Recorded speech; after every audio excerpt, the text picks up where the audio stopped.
Hi, my name's Chris Noble. I'm an independent IT consultant. My website is www.doglikehorse.com, and this is a video on how to use Microsoft Word in Spanish. You don't necessarily have to deinstall and reinstall Microsoft Word in a different language to use it in a different language. Microsoft allow you to use Word and other Microsoft products in different languages in the same installation that you have now. And to change the language, it's really quite a simple process. All you need to do is click on Tools, Languages, and then select the language Spanish.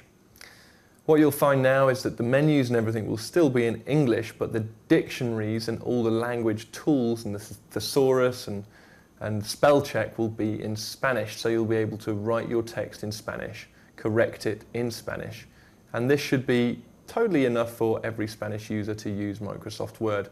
You'll still need some English because you'll have to use all of the menus and all of the other function buttons in English, but at least you'll be able to type in Spanish without every word being underlined in red.